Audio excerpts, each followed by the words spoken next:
Essa dúvida foi enviada pela Patrícia Fernandes. Ansiedade impede o foco nos estudos? Ela coloca o seguinte: quem tem ansiedade atrapalha de fato um foco maior nos estudos? Como resolver isso? Primeira coisa, ansiedade que eu vou falar aqui não é no sentido patológico. O que é no sentido patológico? No sentido de doença. Quem tem que falar de ansiedade no sentido de doença? Psicólogos, terapeutas, médicos. Tá? Então, deixar claro isso aqui. Não sou médico, eu sou professor. Eu vou falar no sentido de aprendizagem. Tá? É importante deixar isso transparente para ninguém achar aqui que eu estou criando a fórmula mágica para resolver problemas. Você primeiro tem que ver o grau de ansiedade. Por que eu disse no sentido de doença?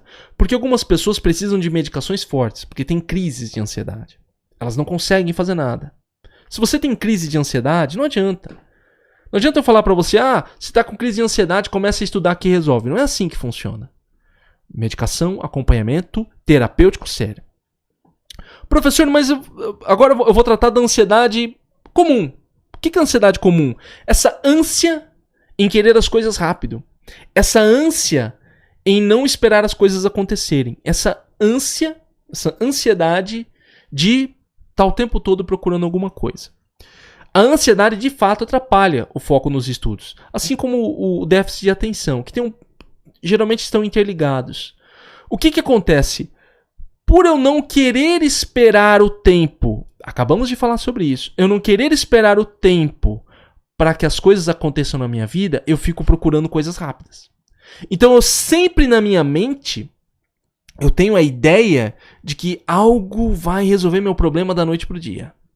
Não, eu vou ver uma técnica agora que vai resolver. Não, eu vou comprar uma coisa agora que vai resolver. Não, eu vou tomar um remédio que vai resolver. Sempre nessa coisa do vai resolver amanhã, vai resolver amanhã, vai resolver hoje, vai resolver agora. Ainda mais onde nós vivemos hoje em dia, que é uma sociedade imediatista. O resultado tem que ser rápido. Emagreça em 10 dias, as propagandas. Aprenda inglês em uma semana. Passe em provas, né? Tem gente que fala isso, passa em provas em 10 dias, em 30 dias. Sempre oferecendo soluções rápidas. E a verdade é que não existem soluções rápidas. Não existem soluções rápidas. Acabei de falar e vou repetir. Coloque isso na sua cabeça. Não existem soluções rápidas. Para a maioria das coisas, e eu não posso generalizar, é lógico. Para a maioria das coisas, não existem atalhos. Não existem atalhos. E eu vou dizer para você que nos estudos não existem atalhos. Não existem atalhos. Existe um caminho certo, um método correto. Um método que ajuda você, que é a sua forma de aprender. Falamos disso quando eu falo do método 5. O método 5 que é o método que eu desenvolvi. Procurando isso. Tá? Mas eu não vou entrar em detalhes do método 5 aqui. O que eu quero falar é o seguinte. Começa essa mudança de mentalidade. Você vai ter que chegar para si mesmo, falar agora. No caso aqui, a dúvida é da Patrícia. A Patrícia vai ter que chegar para ela e falar: Patrícia, ela vai conversar consigo mesmo. Patrícia, é o seguinte. Você vai ter que aceitar que as coisas demoram. Elas têm um tempo para acontecer. E você precisa entrar em ação. Uma coisa que eu falo muito para quem entra num programa de acompanhamento comigo, que é aquele que eu acompanho semanalmente os alunos, ou quem entra para um curso método 5. Eu falo o seguinte: uma vez que você está aqui, confia no método. Confia no método. E segue. Esquece outras coisas. Esquece. Eu não estou querendo dizer com isso que o aluno não deva pensar por si mesmo. Não é isso que eu quero dizer. O que eu quero dizer é o seguinte, que no seu processo de formação como estudante, se você falou, é isso que eu quero seguir, eu gostei da proposta do professor Piscini. A ideia dele é eu gostei. É o que eu quero? Siga. Esquece as outras coisas. Siga, cara. E quando vier a vontade de falar, meu Deus, será que isso aqui vai dar certo? Silencia a sua mente e segue. Segue. Eu aprendi isso muito tarde, tá? Antes eu achava que sempre tinha que fazer várias coisas e tal. Hoje é difícil de eu entrar num curso, alguma coisa que eu falo, cara, isso aqui realmente eu preciso. Isso aqui eu realmente preciso fazer. Eu tinha essa coisa de tipo, nossa, agora vai vir uma coisa que vai resolver meu problema amanhã. E descobri da pior maneira possível que não vai ter. Agora eu espero as coisas acontecerem. Eu simplesmente espero. Eu escolho um método e falo, foi. Dá um exemplo do emagrecimento. Uma coisa que eu falo aqui, eu já dei esse exemplo várias vezes, mas não, ele funciona bem, então eu vou dar. Uma coisa que eu converso com a minha esposa. Mas essa nutricionista não tá funcionando. A gente conversa aqui e fala, mas peraí, a gente tá fazendo o que ela colocou? Não estamos fazendo. Então não sabemos se dá certo. Essa é a verdade. Ela passou o cardápio? Estamos seguindo o cardápio? Não, então não sabemos. Ela passou o cardápio, estamos seguindo o cardápio e não estamos emagrecendo. Opa, aí tudo bem. Você entrou no método 5, executou tudo que o método 5 fala pra você. E você falou, professor, não tô vendo resultado. Aí tudo bem. Aí você vai falar, não, então vamos conversar. Agora você entrou no método 5 e fala, pô, professor, não, mas é aquela aula lá, aula 2. Não, eu não gostei daquela aula 2 não, professor. Eu acho que a aula 2 é melhor. Inclusive me lembra de uma pessoa recentemente, geralmente me perguntam assim, a pessoa falou assim, não, professor, sabe o que acontece? Eu preciso de um método para memorizar, porque a minha memória tá ruim. Aí eu falei, olha, mas como que tá a sua rotina? Não, professor, eu não preciso de rotina, não. Eu só preciso memorizar. Eu falei, olha, meu amigo, então me desculpe, eu não posso ajudar você. Eu não sou a pessoa para ajudar você. Lógico, eu falei isso com uma tranquilidade, tá, pessoal? Não quero parecer arrogante pra pessoa. Mas o que acontece? Se a pessoa já tem o caminho, eu não vou discutir o caminho com ela. Eu não vou discutir. Eu acho que tem que ir lá pra lá. Beleza. Eu tô falando que você não tem que ir pra lá. Eu tô falando que você tem que ir pra cá.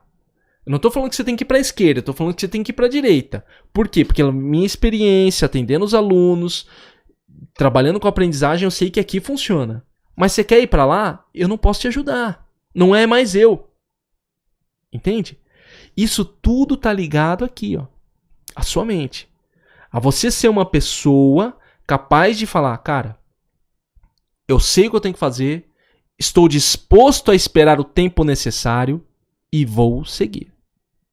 E vou seguir. Qual que é o tempo? Não sei, eu vou seguir. Entendeu? Outra coisa que eu falo muito, pessoal, eu tô falando aqui vários de exemplos de alunos, de pessoas que eu converso, para deixar mais prático para você, tá? Uma coisa que eu falo muito com as pessoas, às vezes, quando chegam comigo, no acompanhamento semanal. A pessoa fala, não, professor, eu quero estudar pra prova, tal.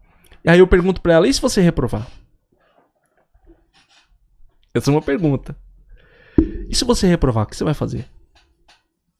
Tem gente que fala assim pra mim, não, professor, aí eu desisto. Eu falo, então, me desculpa, eu não sou a pessoa pra ajudar você. Entendeu? Pessoal, eu trabalho com isso e eu já entendi que existem muitas variáveis se tratando de uma prova. Você não vai controlar tudo. Você pode estar 10, eu já falei isso várias vezes, você pode estar 10. Estudou, rotina 10, lembrando de tudo, você está afiado para a prova, você está com energia. No dia, você tem uma dor de barriga. Como que você se concentra numa prova com dor de barriga? Exemplo exagerado, professor Piscini? Não é. Tem pessoas que têm crise de nervoso. Não é um exemplo exagerado. Como você se concentra com uma dor? No dia da sua prova, você senta lá, tem uma pessoa que fica fazendo barulho o tempo inteiro e desconcentra você. Tudo bem que a gente pode pensar nessas pequenas variáveis, e eu gosto muito de trabalhar com os alunos isso. E se acontecer isso, e se acontecer aquilo, como que você trabalha a sua mente? Aprendendo a lidar com o momento de prova, que eu gosto de trabalhar com a mente do aluno. Mas mesmo assim, existem elementos que a gente às vezes não colocou, não pensou e aconteceu. E por causa disso você desiste da prova? Entendeu? Tudo tá ligado a isso. Então essa ansiedade realmente atrapalha o foco nos estudos. Atrapalha o seu foco de estudar, se tratando de atenção, e atrapalha o seu foco de manter a persistência até que os resultados aconteçam. Mudança de mentalidade, mente organizada, passo 1 do método 5. Começa aqui. Opa, peraí, eu tenho que pensar diferente. Uma vez que eu penso diferente, eu ajo diferente. E aí o resultado começa a surgir. Mas começa aqui. É fácil? Lógico que não é fácil. É fácil você tirar uma mente ansiosa de querer resultado rápido para aprender a esperar as coisas? Não é fácil, mas é uma coisa que você pode fazer como um bom hábito novo. Um bom hábito novo. E se você tem crises sérias, igual eu falei, procurando um especialista, ele vai te medicar e você começa a trabalhar a sua mentalidade junto. Medicamento, mudança de bons hábitos, mudança nova, um terapeuta te dando um suporte, um psicólogo, ali você consegue ter isso. Se você tiver a possibilidade, lógico. Ficou claro? Ficou claro como a ansiedade pode atrapalhar nos estudos? Você se identificou de alguma maneira com o que eu disse? Coloque aqui nos comentários se ficou claro, se você se identificou. Participe aqui ao vivo ou colocando na nossa gravação aqui embaixo. Lembrando de clicar em gostei, compartilhar, se inscrever no canal. E aqui embaixo tem o meu curso Método 5. Tá? Aqui embaixo tem o meu curso Método 5. Se você quer ser meu aluno, eu vou ajudar você a estudar para passar na sua prova. Aqui embaixo deste vídeo.